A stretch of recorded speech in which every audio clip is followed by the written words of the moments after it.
রমজান আসলে আমি আমার ব্যবসায়ী ভাইদেরকে বলবো এখনই প্রস্তুতি গ্রহণ করেন, দ্রব্যমূল্য বৃদ্ধি করবেন না ইনশাআল্লাহ। দ্রব্যমূল্যের দাম কে দোকানদাররা আছেন না এখানে? না নাই? ব্যবসায়ীরা আছেন তো? আমরা সকলেই এখন থেকে প্রিপারেশন নেব ইনশাআল্লাহ। দ্রব্যমূল্যের দাম আমরা কি করব না, বৃদ্ধি করব না। প্রয়োজনে এখন যেটা 5 টাকা লাভ করেছি রমজানে 1 টাকা লাভ করব, আমার কোনো রকম গায়ে পড়ে।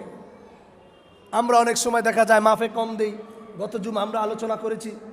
অনেক সময় দেখা যায় যেমন ফল ফ্রুট যারা বিক্রি করি, আপনি যেই ডোঙ্গা বলে অথবা যে প্যাকেট বলে, এই প্যাকেটটা মেপে কয় গ্রাম আছে আগে মেপে রাখবেন, এরপরে ফল আপনি মাপ দিবেন।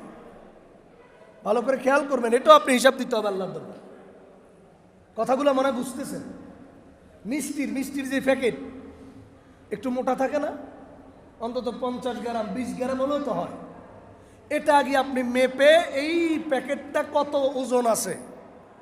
প্যাকেট তো এই লোক আপনার কাছে কিনে না, আপনার কাছে কিনতেছে কি মিষ্টি।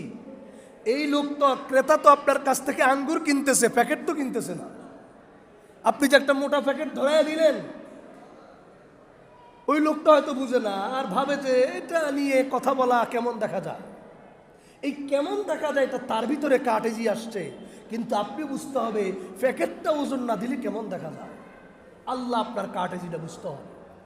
এজন্য ভাই ব্যবসায়ীরা, আমরা সঠিক ব্যবসা যদি করতে পারি, রাসূল বলেছেন আত-তাজিরুস সাদুকুল আমিন মান নাবিয়্যিন ওয়াস সিদ্দীকিন ওয়াস শুহাদাই ওয়াস সালিহিন।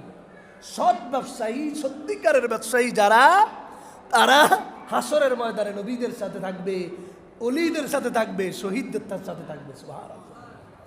হালাল ব্যবসা করার চেষ্টা করবেন, হারাম করব না ইনশাআল্লাহ।